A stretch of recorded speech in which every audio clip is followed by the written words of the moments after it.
Alright guys, Dominic here for KitGuru, and today we're checking out what is undoubtedly the most insane graphics card I have ever tested. We are of course talking about MSI's RTX 5090 Lightning Z. Not only is it cooled with a 360mm all-in-one, but it's got a customizable 8-inch LCD screen and an extreme BIOS that's rated for up to 1000 watts. Those features though are really only scratching the surface of what this card can do, so without further ado, let's dive in and take a closer look.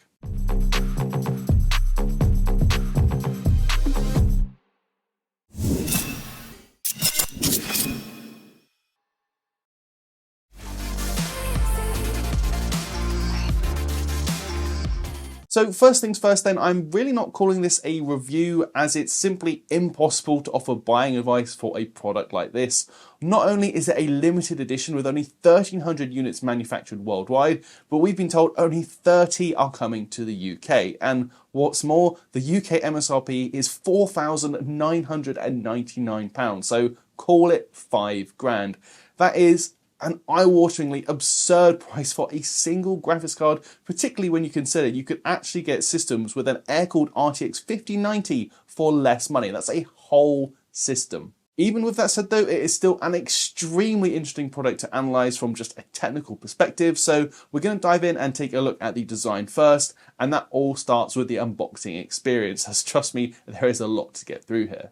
For one, the Lightning Z comes in an absolutely massive box, and inside that we find 3 smaller boxes. One houses all of the accessories, which contains various stickers, but you do also get some voltage check cables and a 4-way 8-pin adapter. Another box houses the included vertical adapter, and this is designed to work even if your case doesn't actually support vertical mounting a GPU.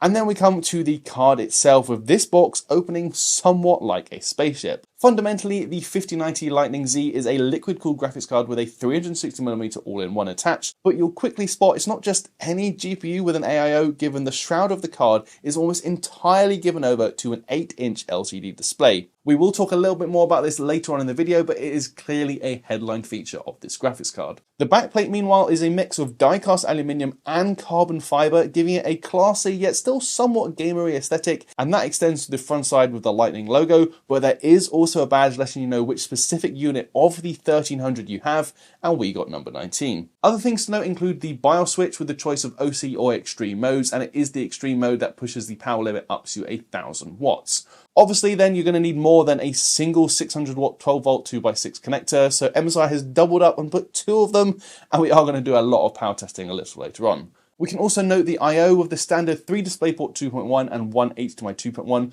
alongside a USB-C, and it's this that's used to connect to the GPU's built-in screen. The AIO itself, meanwhile, is pretty conventional, being 360mm in size, and MSI are using 3 of their Lightning branded fans, which the company claims are manufactured from liquid crystal polymer. The labels also indicate they are manufactured by PowerLogic. Built for what lies beyond. Raw power, engineered for dominance. Every system pushed beyond limits. Whether you need a custom build or one ready for launch tomorrow, CyberPower PC powers your next conquest. So don't wait, conquer the cosmos. Now, in terms of the PCB and cooler, I didn't take the card apart for this review, but MSI did supply us with these PCB shots you can see on screen right now, and we can see it is an absolute monster. For one, there's no less than 40 monolithic power systems MP87661 60 amp MOSFETs, as well as a pair of monolithic MP29816A controllers. For reference, the MSI 5090 Supreme SoC we previously reviewed is a total 29 phase design, so this is clearly a huge step up. There's also those voltage checkpoints on the end of the PCB that I mentioned, with the included cables allowing users precise voltage readings for those who want to control every aspect when overclocking. Now, MSI didn't send us any images of the liquid cooling block itself, but we can see from their website that it is a full cover design, cooling both the GPU, VRAM and MOSFETs. We can also see that it is a copper block, and it does cover the length of the PCB, which we can see from the side of the card. Of course, that means it is a very heavy card, coming in at 2.8 kilos, including a little bit of tubing, while the whole thing, including radiator, is just over 4.1 kilograms. I do want to talk more about the screen though, as this is obviously a big highlight for the Lightning Z. First things first then, it's an 8-inch LCD which I measured at up to 360 nits of brightness with a 15:26:1 contrast ratio, so it's likely an IPS panel. It is customizable, and for that you can use MSI's new Lightning Web Hub feature. This lets you overclock the card or tinker with the RGB lighting if you want to do that, but it also has 4 key modes for the screen, letting you have it show various GPU and system metrics. It can play YouTube videos, although that for me just resulted in a YouTube pop-up that I couldn't dismiss, but the screen can also show custom images or video, or you can use it as a proper secondary display, and this shows up in Windows as a 1280 by 800 mini screen, which you can do whatever you want with. All in all then, I think this works well and it definitely looks good. I'm not personally the kind of person for screens on all-in-ones or anything like that, so it's not really my cup of tea, but I can obviously understand the appeal, and it's good that it's customizable so users can do basically whatever they want with the screen. Now though, it is time to move on to testing, where we're using our regular GPU test system, and this is powered by MSI. It's packing in AMD's Ryzen 7 9800X3D CPU, paired with MSI's X870E Carbon Wi-Fi motherboard, and we've also got 64 gigs of Kingston Fury Beast DDR5 memory. All of our testing was done using MSI's MPG 321 URX monitor, and it's also worth clarifying that we've actually upgraded our power supply specifically for this graphics card. MSI sent over their MPG AI 1600 TS, and this has a pair of native 12V 2x6 connectors. The first thing I want to cover then is going to be gaming, where I focused on the extreme BIOS, as I figured most people would want to know what this card can do when pushed to the absolute limit. Well, it actually turns out that either BIOS mode runs at pretty similar clock speeds, both averaging well over 3 GHz out of the box, making the Lightning Z a good chunk faster than even MSI's own 5090 Supreme SoC. In games, that manifests itself as a small but not inconsequential performance improvement. We're talking some 7 to 12% faster than Nvidia's Founders Edition, but that gap obviously shrinks when we compare to the Supreme SoC, which was already clocked beyond the Nvidia FE. Now, it's certainly not nothing, but it is still effectively just a big factory overclock on a 5090, so don't expect a whole new tier of performance. As for thermals though, things are again probably as expected, considering that this is utilising a 360mm all-in-one, and the other 5090s we've tested are all air-cooled. That of course means the Lightning Z sits at the bottom of the chart, delivering the 2 lowest temperature results we've ever seen, with the extreme BIOS at 55.6C and the OC BIOS just a hair under 60 degrees. As for noise levels though, considering that there's no fan on the card itself, all of the noise is down to the 3 fans on the all-in-one, and using the OC BIOS we saw the fans running at 1220 RPM, and that hit just 35 decibels, whereas the extreme BIOS is louder at 37 decibels, given the fans increased to 1490 RPM. That does mean that the Supreme SoC silent BIOS is still the quietest 5090 we've ever tested, but the Lightning Z is hardly loud and still quieter than the rest of the other 5090s. We can see a big difference when looking at noise normalized thermals, however, where we rerun our thermal tests but with noise output tuned to 40 decibels. This opens up a big lead for the Lightning Z, considering it hit just 53.5C on the GPU and 62C on the memory, so it does go to show the raw cooling benefits of using the 360mm all-in-one, even if the power limit of the card is higher too.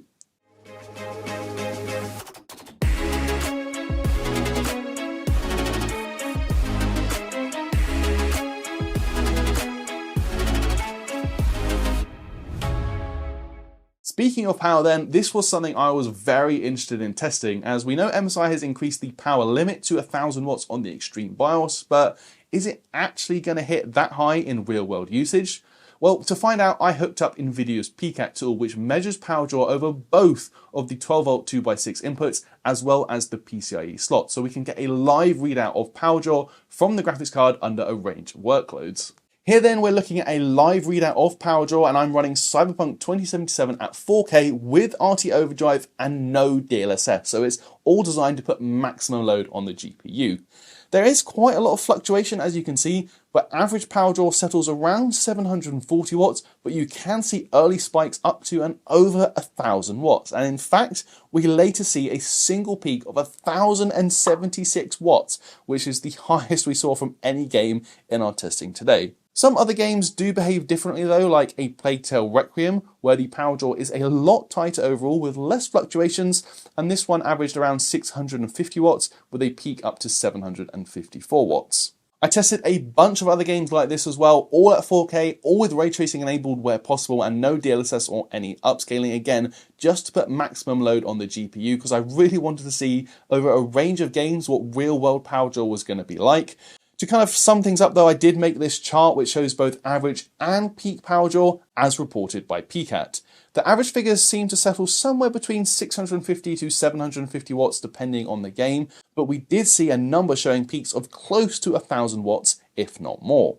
I also ran Furmark as a long duration stress test where continuous power hovered around 980 watts. It's good to see though that it's very evenly spread across the two cables, so it's not like one is maxed out at 600 watt and the other one is being underutilized.